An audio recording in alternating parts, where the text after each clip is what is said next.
Umaga po sa ating lahat. So, ayan, good morning po. So, ating simula ng ating series for today. So, ano nga po ulit ang ating tinatalakay na series for this month? It's all about fearless. So, ayan. So, may i-share lamang po ako sa inyo kapatid. So, this is my first time ever na mag-share ng magandang balita ng ating Panginoon sa devotion na ito.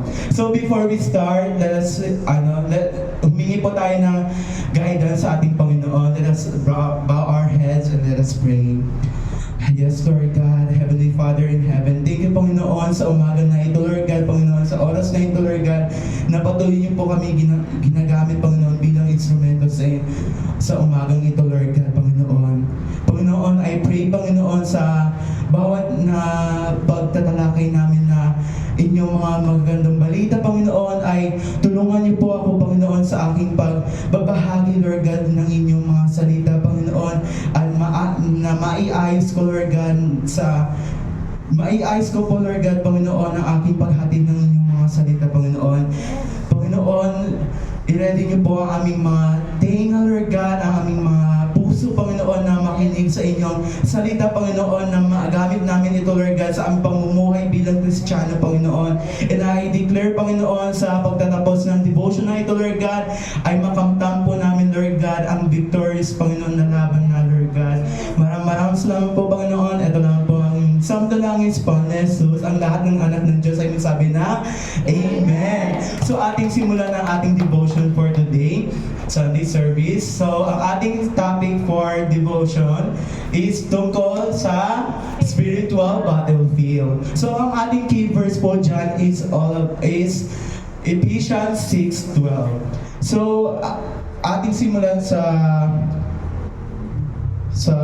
katanungan. So, let us proceed to another slide po.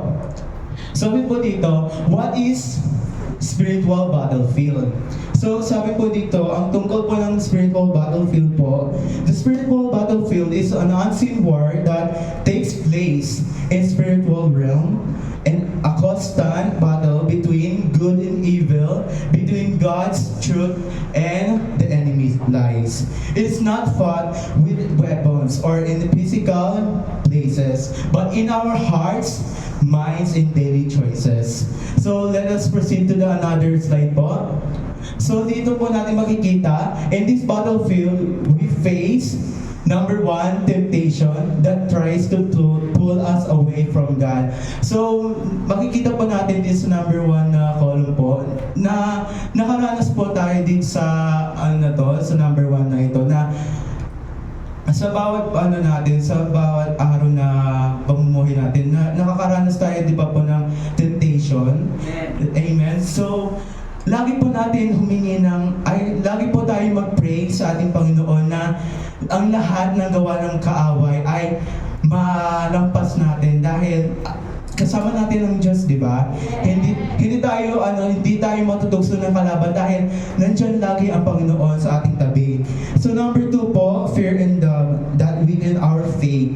So nakaka-relate po sa atin yung number two po na nakasabi po dito na fear and doubt. Dahil lahat ng mga mga fear natin ay makakalampas po natin dahil sa prayer po. And number three, discouragement that steals our joy. And number four, spiritual attacks that aim to destroy our purpose. But as believers, we are not defenseless. God has given us spiritual armor and prayer through His words, His Spirit, prayer, so that we can stand fearless and victorious, no matter how fierce the battle gets. So, kapag narinig po natin ang salitang battlefield, ang unang naisip po natin ay gera, baril, at sundalo. Pero bilang mga Kristiyano, may mas malalim tayong kinakaharap ang isang spiritual battlefield na hindi nakikita ng ating mga mata. Pero totoo at araw-araw nating naranasan. Mga kapatid, gusto kong ipaalala sa inyo na ngayon araw na ito, hindi lang basta struggle ang naranasan mo.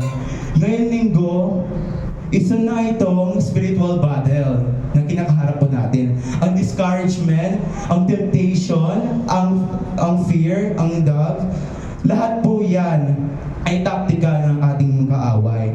Pero ang magandang balita, hindi tayo iniwan ng Panginoon sa laban na ito. Amen po ba? Sa gitna ng spiritual warfare, tinawag tayo maging matatag, matapang at fearless. Dahil kasama natin ang Diyos na hindi kailanman natatalo. Amen. So ating i-proceed ang next na slide po. Dito po sa ating number 1 na key point is recognize the real enemy. Basahin po natin sa Ephesians chapter 6 verse 12. For our struggle is not against flesh and blood, but against the rulers, against the authorities, against the powers of this darkness, this dark world, and against the spiritual forces of evil in the heavenly realms. So sabi po dito, the real battle is not against people, but against spiritual forces working behind the scenes. Sometimes we think our problems are caused by people, by our classmate, our boss, our family, or even ourselves. But the Bible tells us our real enemy is not flesh and blood. Our real battle is spiritual. Behind every temptation, discouragement, and conflict, there is a spiritual enemy. Who is the spiritual enemy? Is Satan, who wants to steal our peace, destroy our faith, and disconnect us from God.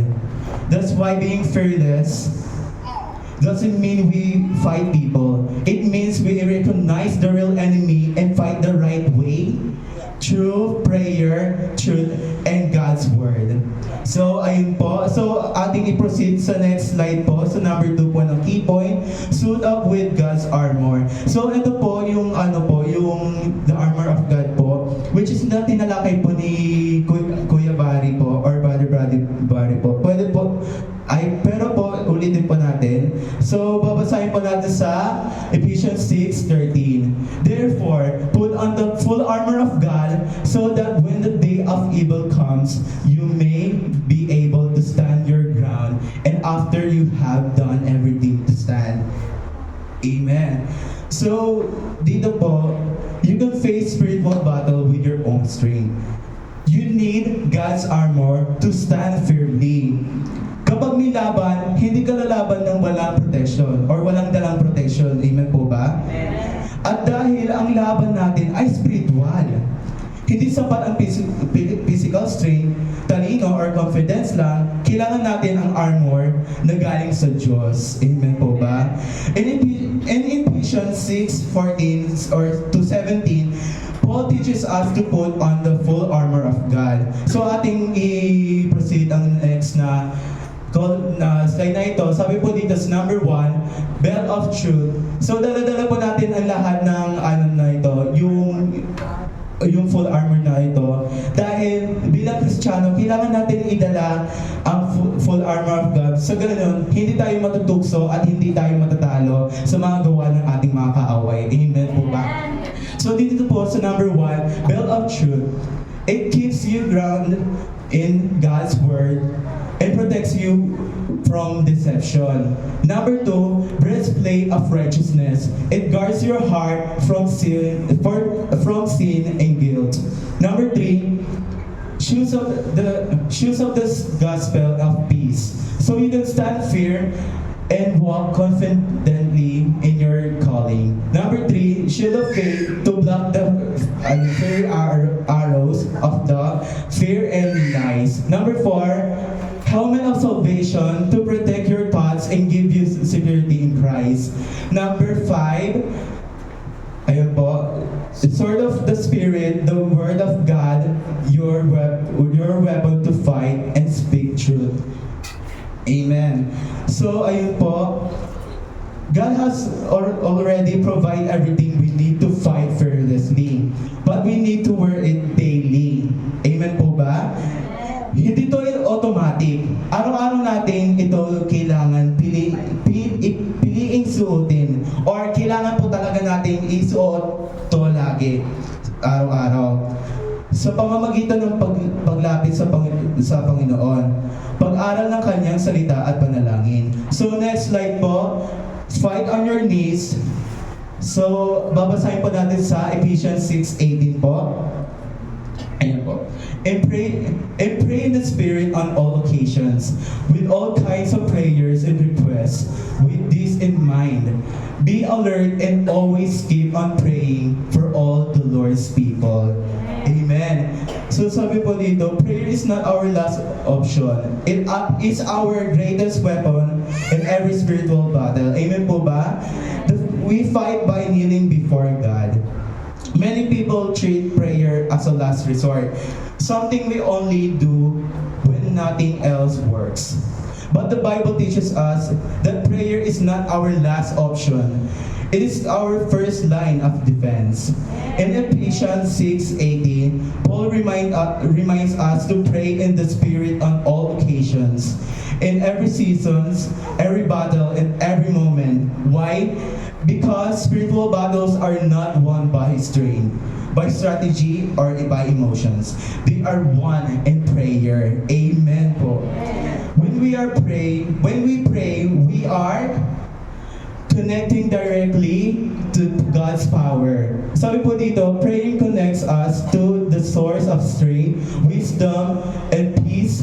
It's not just talking, it's received from God.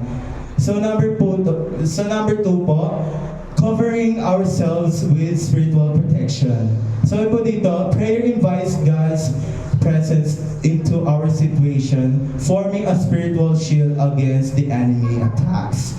So number three po, receiving direction and clarity. Sabi po dito, in prayer, God speaks, He reminds us of who we are, what to do, and where to go, especially when we feel lost. And number four po, drawing strength to endure and overcome. Sabi po dito, prayer renews our courage and giving us the boldness to move forward even when things are uncertain. So dito po, sabi po dito, there will be times when we feel weak, tired, or overwhelmed. But a Christian who prays is never without power. Amen. To be fearless in the power of battle, in the spiritual battlefield, we must learn to fight not with clenched fists, but with folded hands and a heart fully surrendered to God. Amen po ba? Because the greatest victories in life are not won by force. They are won by our knees in prayer. So yun naman po ang ating devotion for today's sa araw na ito. Yun naman po at maraming salamat po. All glory